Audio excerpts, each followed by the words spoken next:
Tu t'es déjà demandé pourquoi tant de gens se sentent perdus aujourd'hui? La société semble évoluer, mais les problèmes persistent. Solitude, insécurité, précarité. Alors, face à ce tableau sombre, comment pouvons-nous retrouver un équilibre et redonner espoir à ceux qui en ont le plus besoin? Plongeons ensemble dans cette réflexion. On est triste, on n'est pas heureux, on n'est pas content. Donc oui, il y a pire que nous, bien sûr, toujours. Mais on n'est plus dans un mood, on n'est plus dans un... Je sais pas comment vous expliquer, il n'y a plus d'ambiance chaleureuse. La famille, ça se sépare, les amis, ils nous trahissent. Les amours, c'est compliqué. La vie en général, elle devient dure. Financièrement, c'est compliqué pour tout le monde. On se plaint pas, mais on en a marre. Et tout va mal. L'insécurité, tu peux plus sortir, t'as peur. Je fais 150 kilos, j'ai peur de sortir. J'ai peur de sortir. Pourtant, Dieu se sait que j'ai grandi dans un quartier, et aujourd'hui j'ai peur de sortir. Parce qu'on sait jamais ce qui peut arriver, un coup de couteau c'est vite arrivé. Comme les gens ne savent plus se battre comme avant, maintenant c'est des coups de couteau, c'est facile. Voilà. Ou ils se tirent dessus, pour de l'argent. Des cousins se tirent entre eux, des sous, pour des sous. De la drogue et des frères entre frères, ils se tuent. Y a rien qui va. Y en a qui se suicident parce qu'on les menace. Y en a qui se suicident parce que on les insulte, on les menace, on les met à bout. On leur envoie des messages tous les jours. Des messages en privé, d'insultes, de menaces de mort. J'ai reçu des menaces de mort. J'ai reçu des insultes qui m'ont fait du mal sur mon physique. Qui me dit... Y a plus rien qui va en France. C'est devenu compliqué. Depuis le Covid, c'est une vie catastrophique. Y a rien qui va. Et au gouvernement, on nous prend pour des chiens, on nous prend pour des pigeons. On veut pas écouter le peuple français, y a plus rien qui va. Donc maintenant, les gens travaillent au black, parce qu'ils ont compris que travailler au black, ça pouvait nourrir leur famille. Ils en ont marre qu'on leur pique leurs sous. Les gens font des sous, se travaillent, ils se lèvent à 5h du matin, et on va aider ceux qui travaillent pas, et ceux qui travaillent, on va les taxer. En fait, la France, elle est devenue pourrie. Plus personne n'est heureux, plus personne n'a envie de vivre. Donc c'est pour ça qu'en fait, j'ai remarqué qu'il y avait un climat de tension en France. Les gens en ont marre. Et on en a marre. Voilà. Je sais pas si vous c'est pareil, mais je sens que y a rien qui va. Même en vacances, les gens se plaignent. Ils disent que les prix ont triplé. Les campings, les hôtels, les piscines, tout. Tu t'en sors avec 5000 pour une semaine de vacances ou 2 semaines. Et tu travailles comme un chien et les salaires n'augmentent pas. On te taxe toujours plus. La France a beaucoup de problèmes. Il y a trop de choses. Il faudrait qu'il y ait quelqu'un qui renverse le gouvernement. Comme en Argentine. Tu vois? Les amis, il faut qu'on parle d'un truc. Ah! La France va mal. Ah! La France va très mal. On préfère ne pas soigner les dents, mais on préfère... Ah! Non, regardez le reportage là, juste après, s'il vous plaît, suivez pas, et après on en reparle. Je veux transitionner, ça coûte quoi? Alors, ça coûte plus cher quand on est un homme qui veut devenir une femme. Donc nous, on a calculé que pour faire tout ce qu'il faut, c'est-à-dire prendre des hormones à vie, plus faire un certain nombre de chirurgies, donc chirurgie génitale, chirurgie faciale, épilation intégrale, faire... Ça c'est pour un homme qui veut dire femme. Oui, voilà, Oui. faire par exemple l'opération des cordes vocales, pomme d'Adam, plus avoir quelqu'un qui vous aide à rééduquer votre voix, parce que c'est pas forcément évident. Et alors? Voilà, eh bien on est à plus de 100 000 euros. Et ça, c'est vraiment la fourchette hyper basse avec des prix dans le public. Et ça, c'est pris en charge par la sécurité sociale intégralement. Intégralement, c'est-à-dire... C'est-à-dire, si je veux transitionner, les 100 000 euros me sont intégralement remboursés par la sécurité sociale aujourd'hui. Oui, tout à fait. Légalement, sous le pont de la loi. Les amis, vous avez bien écouté, hein. Vous avez bien écouté. La transition des sexes, là. Ah, moi, les LGBT++, là, moi, j'ai rien contre... Ah, chacun son chacun. Mais à un moment donné, si tu veux te transformer en Power Ranger rose ou bleu, c'est à vous de payer. C'est à vous de payer. C'est-à-dire, aujourd'hui, en France, on n'arrive même pas correctement à se soigner les dents. Il faut débourser de l'argent de fou. Pourtant, c'est les dents, c'est l'hygiène. C'est-à-dire, c'est le bien-être du corps. Vous savez très bien que les nerfs des dents, quand une fois que tu es intoxiqué au niveau de la bouche, bah, ça te déclenche des maladies. Tous les nerfs sont dans la bouche. Mais là, on te dit, ah, si tu veux être LGBT++, man, c'est gratuit. On peut, la sécurité sociale rembourse. Ah, la France va mal. Aïe, aïe, aïe, aïe, aïe. Non, on se trompe de combat.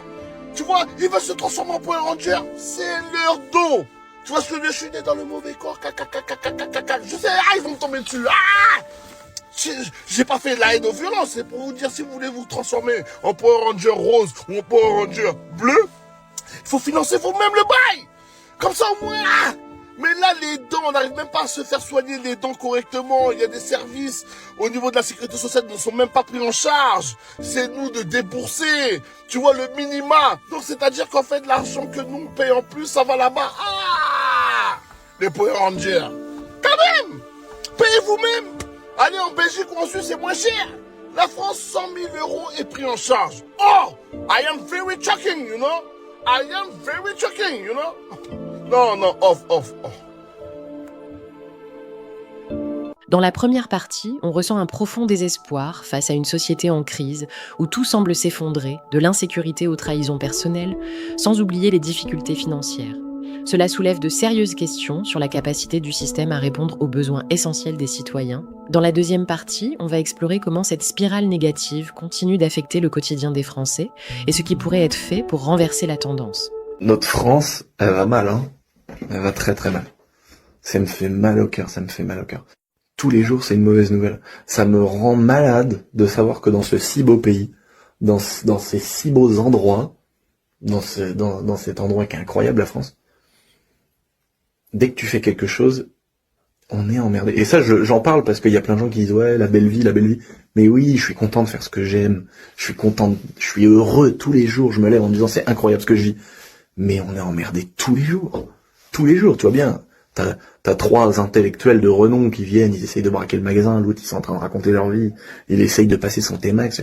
Mais genre, si tu passes ton T-Max, que tu galères à le passer par un petit passage, si tu te fais choper ou que tu dois te barrer en vitesse, va falloir que tu regalères à le repasser par le passage. Bon, après tu me diras les mecs, il y a dehors 3 neurones qui se battent en duel dans les trois personnes. Tiens, les cerveaux, mon gars. Les Français, ils pleurent et attendent que tout se passe. Comme s'il y a quelqu'un qui allait venir les sauver. C'est à vous de sauver votre pays. Vous voyez très bien depuis des années ce que vos politiques y font.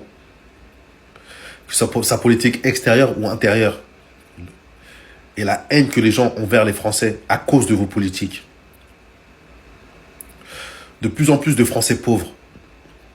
Des Français, des travailleurs pauvres qui vont se nourrir dans les poubelles le soir à Paris.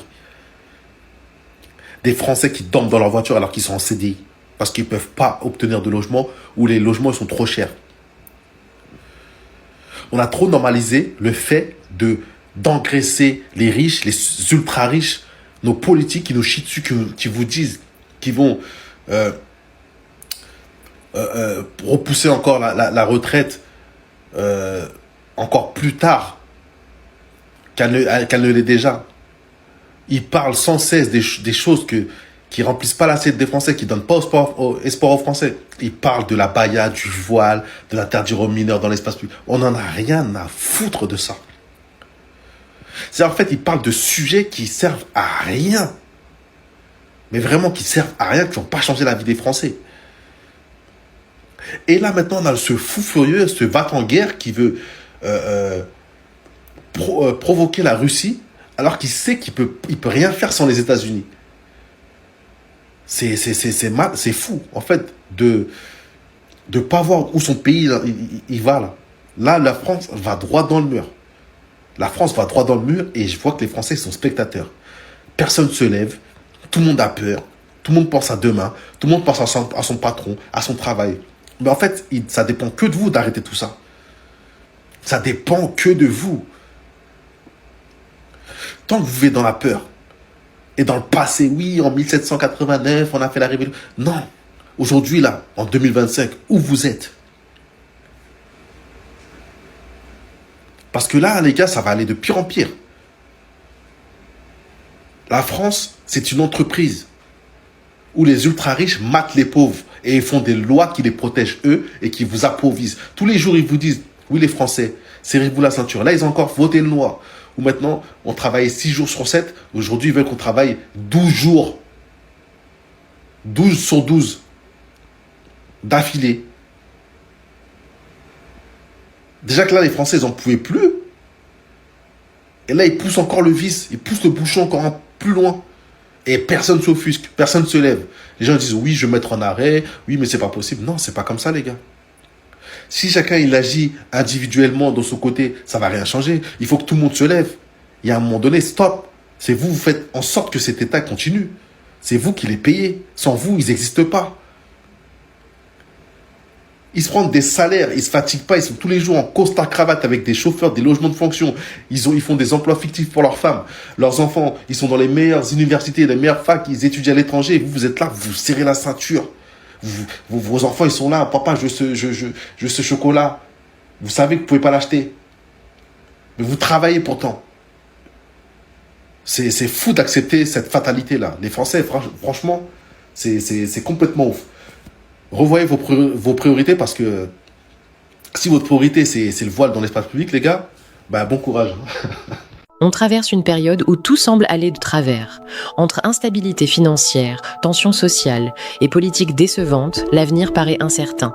Pourtant, face à ces défis, une question demeure. Sommes-nous prêts à agir pour changer les choses ou resterons-nous de simples spectateurs de notre propre histoire ? Tout le monde recherche du travail actuellement ou c'est quoi le délire? Là, je suis sur LinkedIn, je vois une annonce qui me plaît, j'appuie. Il y a déjà 1000 personnes qui ont candidaté. C'est quoi le délire? Les gars, c'est qu'on se fait tous refuser en fait. En fait, je viens de capter. Est-ce qu'elles sont pas fictives ces annonces? Là, je suis en train de me poser. Est-ce que ces annonces ne seraient pas fictives? Ils t'envoient un mail pour te refuser et ils disent n'abandonnez pas, vous avez toujours nanana comme solution. Ton mail, il vient de tuer ma journée. Et tu m'envoies des solutions merdiques comme ça. J'abandonne pas, moi j'abandonne pas. Je sais que je vais trouver au bout d'un moment. Mais ça fait chier quand même.